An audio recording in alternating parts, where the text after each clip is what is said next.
जय गुरुदेव। हमारे जीवन में मिलने वाले फल गोचर और महादशा की कॉम्बिनेशन से हमारे जीवन में आते हैं।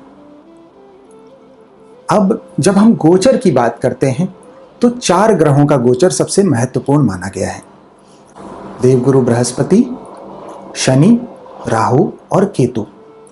इसका कारण यह है कि ये चारों ग्रह एक राशि अर्थात 30 डिग्री की जो दूरी है वो गुरु 1 वर्ष में पूरी करते हैं, राहु केतु 1.5 वर्ष में पूरी करते हैं और शनि 2.5 वर्ष में पूरी करते हैं। और इसी कारण इनके जो प्रभाव हैं वो दीर्घकालीन प्रभाव हो जाते हैं। अब आज जो हम मुख्यतः बात करने वाले हैं वो बात करने वाले हैं न्याय के देवता शनि के गोचर के बारे में। तो शनि कुंभ राशि में 29 तारीख को 12:17 पर गोचर करेंगे। इसके बाद शनि 5 जून को 3:16 पर वक्री होंगे तथा मकर राशि में 12 जुलाई को फिर से वापस आ जाएंगे और शनि पुनः मार्गी होंगे 23 अक्टूबर को। तो अगर हम मुख्यतः देखें तो 5 जून से लेकर 23 अक्टूबर तक शनि वक्री रहेंगे। शनि यहां अपनी मूल त्रिकोण राशि कुंभ राशि में जा रहे हैं। ग्लोबल इंपैक्ट की अगर हम बात करें तो जो मेडिकल और फार्मा का सेक्टर है उसमें अच्छी खासी ग्रोथ की संभावनाएं दिखती हैं। कई सारी नई रिसर्च ऐसी होती हुई दिख रही हैं जो लाइफ सेविंग ड्रग के क्षेत्र में बड़ा अच्छा काम करेंगी और लाइफ एक्सपेक्टेंसी को बढ़ाने में सहयोग करेंगी। अब अगर मेजर स्तर पर देखें तो शनि यहाँ पर इकोनॉमिक ग्रोथ के लिए भी बहुत अच्छे हैं।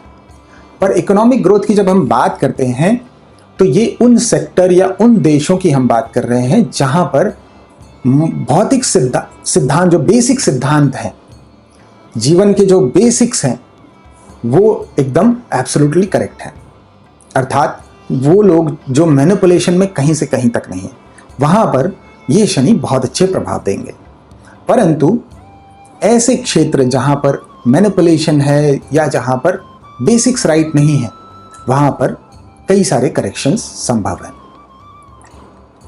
अब बेसिकली इंडस्ट्रीज की अगर हम बात करते हैं या सेक्टर्स की बात करते हैं तो एक तो है मेडिकल क्षेत्र, दूसरा है स्पेस का क्षेत्र जहां पर नई नई रिसर्चें संभव है, तीसरा है वायु संबंधी काफ़ी चीज़ें बहुत प्रभावी रहेंगी।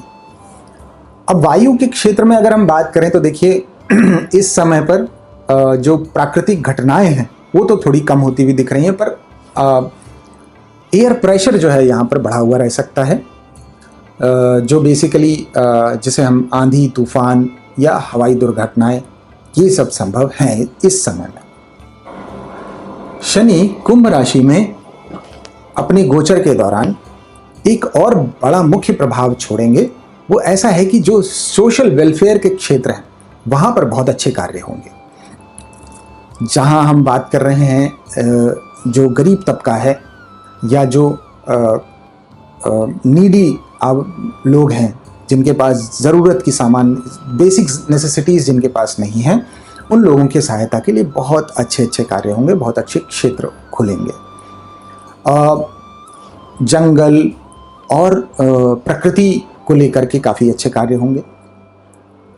बेसिक यूटिलिटीज़ जो हैं लाइफ की, उनके क्षेत्र में यानी कि उनके क्षेत्र में समाज सेवा में काफ़ी ग्रोथ होती हुई दिखती है इस गोचर के दौरान।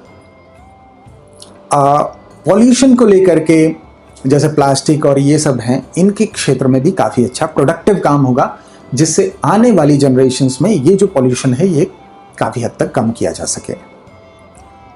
अब बात करते हैं, ये तो हो गया ग्लोबल इम्पैक्ट की बात। अब बात करते हैं भारत के लिए। तो भारत के लिए शनि यहाँ पर दशम भाव में स्वराशि हो रहे हैं, तो भारत के लिए बहुत अच्छा समय है। और वो इसलिए क्योंकि जब दशमेश स्वराशि हो रहे हैं, अपनी मूल त्रिकोण राशि में आ रहे हैं, तो भारत की जो छवि है एक उभरते हुए लीडर की, या एक लीडरशिप का एग्जाम्पल सेट करते हुए जो भारत आगे बढ़ रहा है, इसमें फर्दर और ग्रोथ होने की क्लियर चांसेस है। ये स्थिति भारत को और नए आयाम देगी और भारत सोशल वेलफेयर के जरिए और लोगों की सहायता के जरिए और पॉपुलर और प्रगाढ़ संबंध स्थापित करेंगे। अब बात करते हैं कि कौन कौन सी राशियों पर अधिक प्रभाव रहेगा।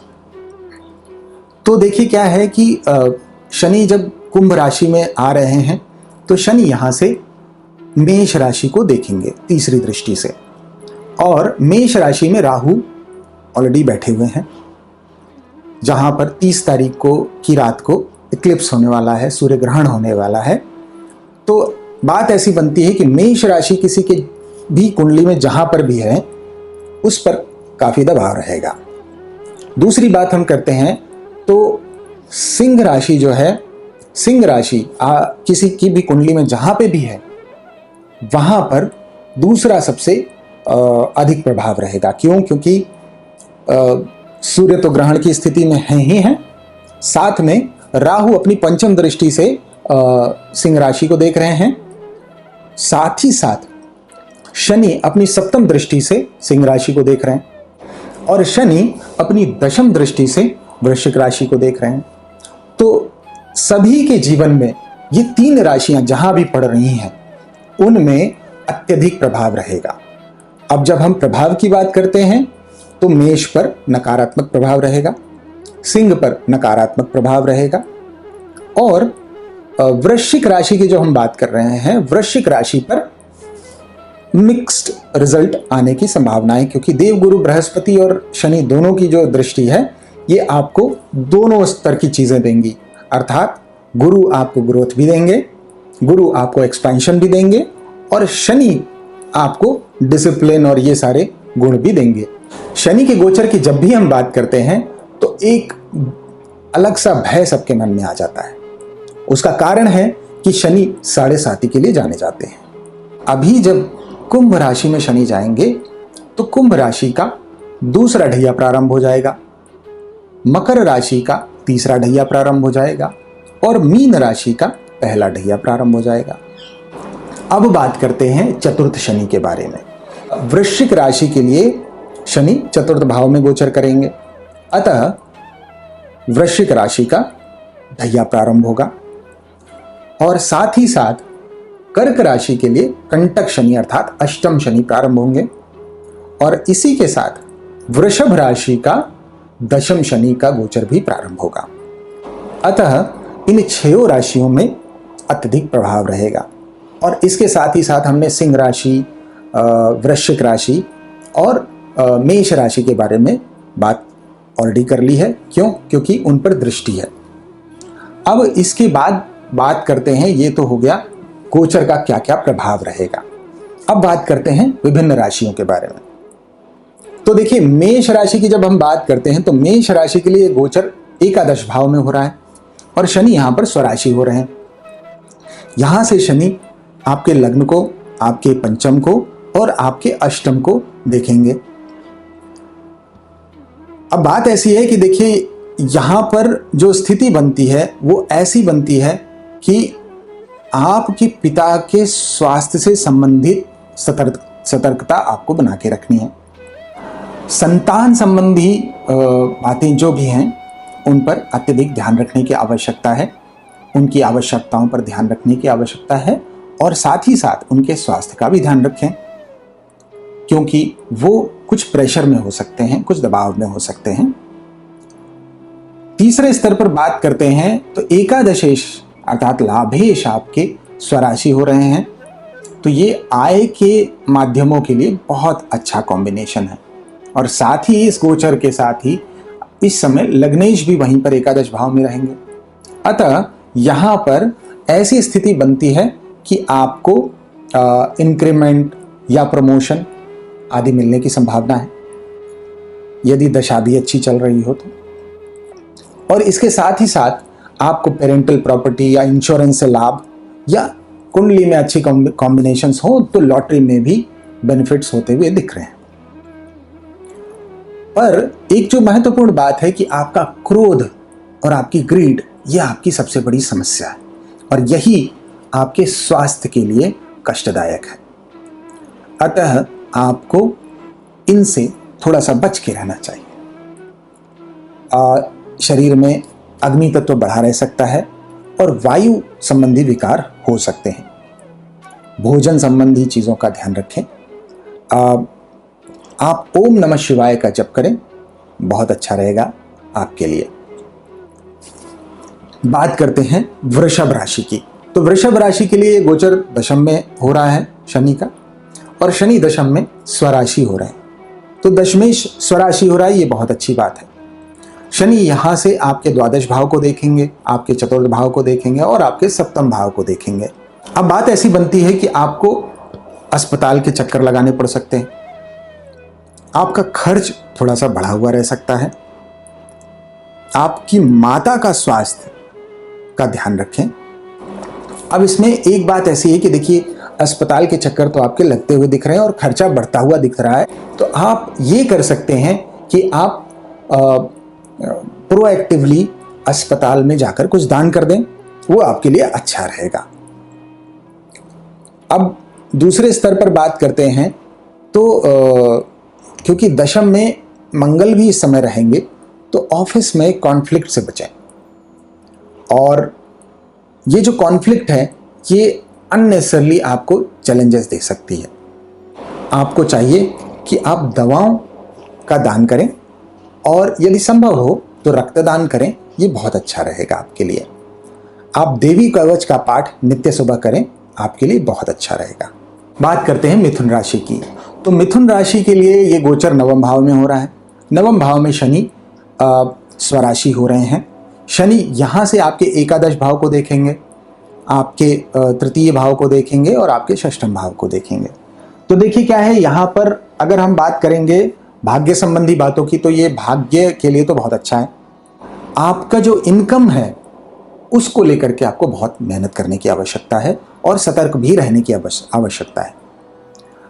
दूसरा ये है कि जो छोटा भाई है या छोटी बहन है, उनसे संबंधित उनको यदि कोई सहायता है तो वो अवश्य करें। छोटी यात्राएं आपके लिए लाभकारी हैं पर काफ़ी परेशान करने वाली हो सकती हैं, और इसके साथ साथ लंबी यात्राएं भी संभव हैं। आपको ओम नमः शिवाय मंत्र का जाप नित्य करना चाहिए। 108 अर्थात एक माला आपको लाभकारी रहेगा। बात करते हैं कर्क राशि की। तो कर्क राशि के लिए अभी हम पहले ही शुरू में प्रारंभ में ही बात कर रहे थे कि कंटक शनि प्रारंभ हो रहे हैं। तो अष्टम में शनि बैठे हुए हैं और अष्टम में शनि स्वराशि हो रहे हैं। तो जो लोग साधना आदि के पथ पर हैं उनके लिए बहुत अच्छा है। जो साधना में नहीं है उनके लिए ये थोड़ा सा स्वास्थ्य संबंधी कष्ट देता हुआ दिख रहा है। खासकर मानसिक कष्ट की अगर बात करेंगे तो वो काफ़ी हद तक बढ़ा हुआ रह सकता है। अब यहाँ से शनि आपके दशम भाव को देखेंगे, शनि आपके द्वितीय भाव को देखेंगे और शनि आपके पंचम भाव को अर्थात संतान के स्थान को देखेंगे। अब बात ऐसी बन रही है कि दशम में आपका ऑलरेडी एक्लिप्स हो रहा है, तो ऑफिस के क्षेत्र में तो कार्य प्रेशर बहुत बहुत बढ़ा हुआ है और वो प्रेशर और ज़्यादा बढ़ने वाला है इस गोचर के साथ। तो अभी क्या है कि ऑफिस से संबंधित कोई कॉन्फ्लिक्ट है तो उससे बचने की आवश्यकता है, क्योंकि ये और बढ़ती हुई दिख रही है। उसको आप इग्नोर करें, उसमें अधिक ना उलझें, ये आपके लिए अच्छा रहेगा। आप अपने स्वास्थ्य का काफ़ी समय से ध्यान नहीं रख रहे हैं और ये जो समस्या है ये आपको फर्दर प्रॉब्लम बढ़ा सकती है। तो आपको चाहिए क्या कि अब जो भी आपकी दवाएं हैं वो नियमित रूप से लें। आप जो भी इलाज करा रहे हैं उस पर फोकस करें, यदि कुछ एक्सरसाइज वगैरह करते हैं तो करना ही चाहिए आइडियली। और आपको पानी नियमित रूप से पीना चाहिए। आप विष्णु सहस्त्र नाम का पाठ या श्रवण करें, आपके लिए बहुत अच्छा रहेगा।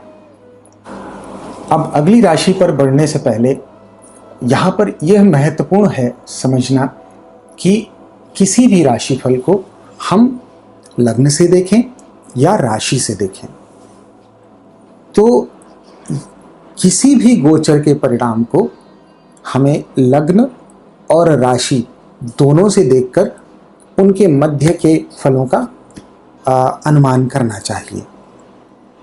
क्योंकि महर्षि पराशर ने ये कहा है कि गोचर को मुख्यतः चंद्र से देखें और साथ ही लग्न से भी देखें,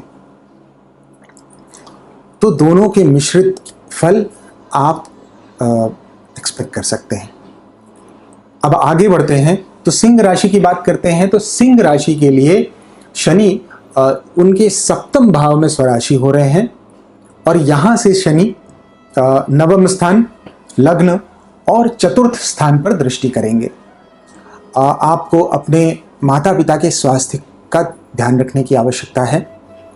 जीवन साथी से किसी भी प्रकार के मतभेद से बचें, अन्यथा आपके घर में अशांति का माहौल हो सकता है। आपकी पूजा या आपकी साधना में कुछ ब्रेक आने की संभावना है। आपको सूर्य मंत्र का जप नित्य करना चाहिए, यह आपके लिए अत्यंत लाभकारी रहेगा। बात करते हैं कन्या राशि की। तो कन्या राशि के छठे भाव में शनि गोचर करने जा रहे हैं और यहाँ से शनि उनके अष्टम भाव, द्वादश भाव और तृतीय भाव में दृष्टि करेंगे। कन्या राशि वालों के लिए शनि यहाँ पर शत्रु शमन का कार्य करेंगे। शत्रु स्वयं ही अपने आप को कमज़ोर करेंगे। आपकी जो खर्चे हैं वो कंट्रोल में रहेंगे, आपके नियंत्रण में रहेंगे। साथ ही साथ आर्थिक लाभ की कुछ संभावनाएं बनती हुई भी दिख रही हैं। आपको अपने इन-लॉज के स्वास्थ्य और उनसे संबंधों के लिए सतर्क रहने की आवश्यकता है। आप विष्णु सहस्त्र नाम का पाठ या श्रवण करें, आपके लिए लाभकारी रहेगा। बात करते हैं तुला राशि की। तो तुला राशि के लिए शनि पंचम स्थान पे गोचर कर रहे हैं। यहाँ से शनि सप्तम भाव, एकादश भाव और द्वितीय भाव पर दृष्टि करेंगे।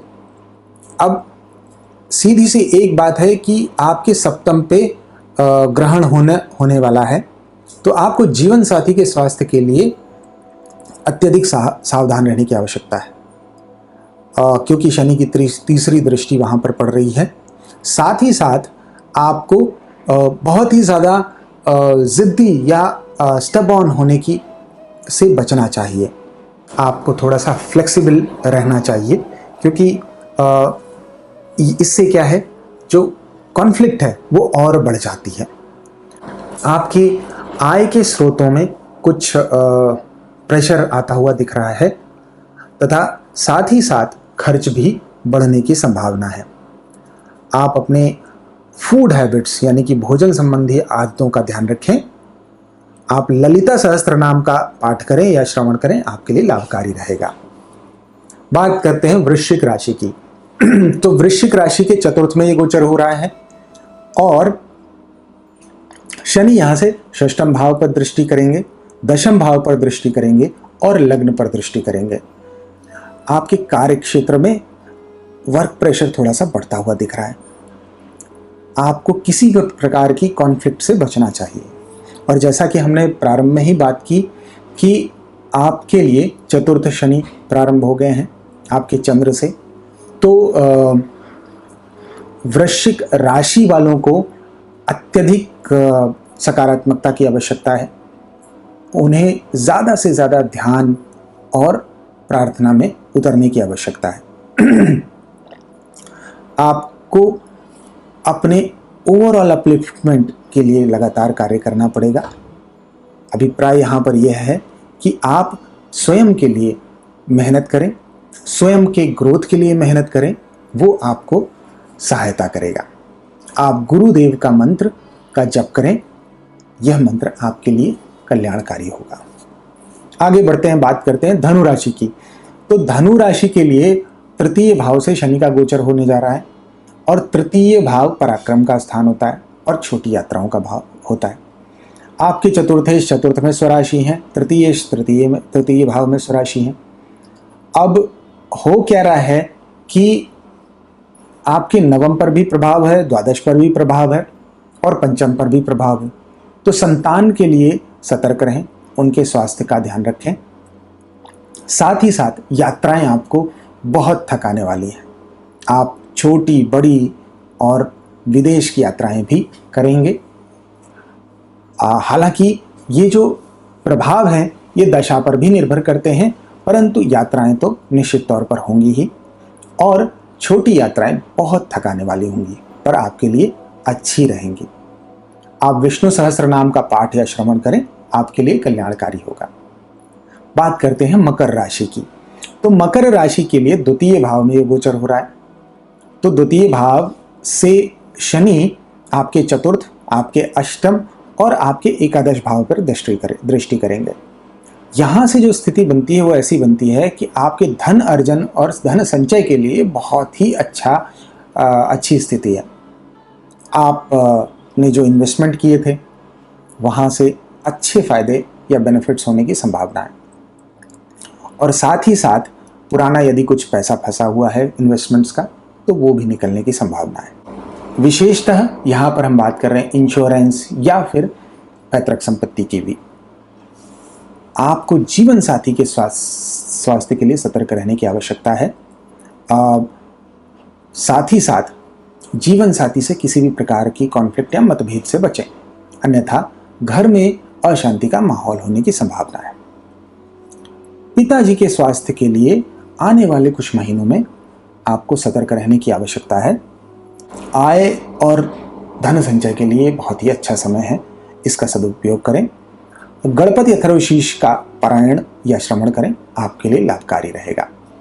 बात करते हैं कुंभ राशि की। तो कुंभ राशि के लिए तो लग्नेश लग्न पर आ रहे हैं और शनि लग्न पर अच्छे नहीं माने जाते, क्योंकि लग्न पर सूर्य की ऊर्जा होती है, परंतु ये लग्नेश का स्वयं का स्थान है। तो बात ऐसी है कि आपको कार्य बहुत सारे बढ़ने वाले हैं। आपके कार्य, आपको बहुत मेहनत करनी है। कार्य क्षेत्र में भी काफ़ी ग्रोथ की संभावना है और साथ ही साथ एक स्तर की बात यह है कि आपके अंदर जो विलिंगनेस है उसकी कमी होती जा रही है। तो समस्या ऐसी है कि आपको बहुत वर्कलोड है, आपके करियर में ग्रोथ की संभावनाएं भी हैं, आपको प्रमोशन की स्थिति भी बन सकती है और साथ ही साथ इंक्रीमेंट की भी स्थिति बन सकती है, पर यहाँ पर आपकी अनिच्छा की जो स्थिति है वो एक कॉन्फ्लिक्ट पैदा करती हुई दिख रही है। यदि आपको दशा भी अच्छी सपोर्ट करे तो निश्चित तौर पर इस समय आपको प्रमोशन मिलने की संभावना है। छोटी यात्राएं अत्यधिक मात्रा में होंगी और आपको थकाने वाली होंगी, पर इनमें जो भी आपका ध्येय है वो आप निश्चित रूप से अचीव करेंगे। आप ओम नमः शिवाय मंत्र का नित्य जप करें।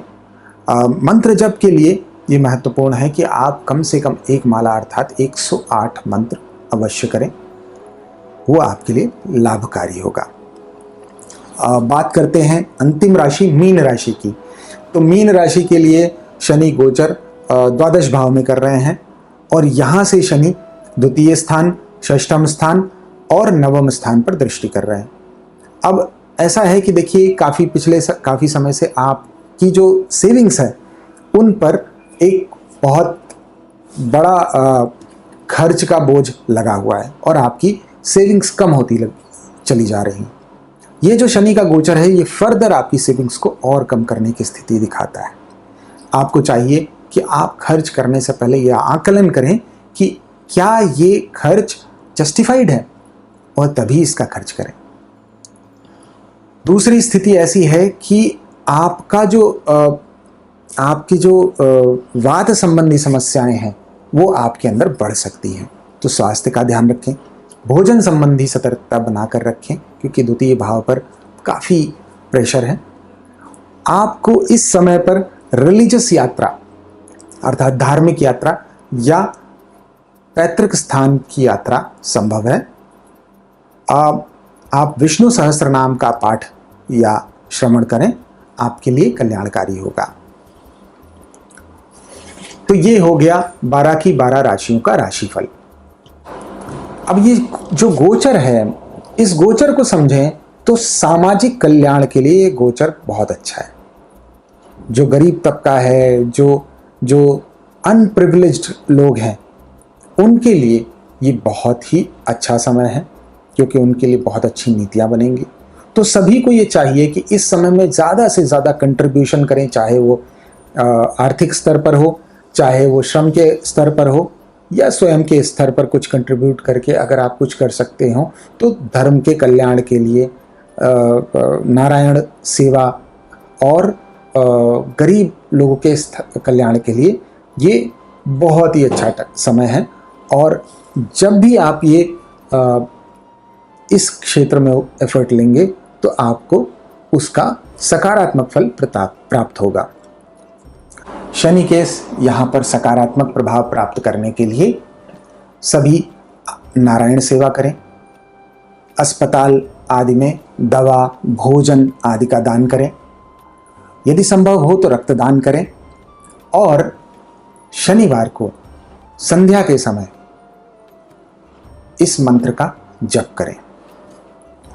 नीलांजन समाभासम रविपुत्रम यमाग्रजम छाया मार्तंड संभूतम तम नमामि शनैश्वरम। इस मंत्र के 108 अर्थात एक माला संध्या के समय करें और शनिदेव के कुंभ राशि के गोचर के सकारात्मक फल प्राप्त करें। आप सभी का कल्याण हो। जय गुरुदेव।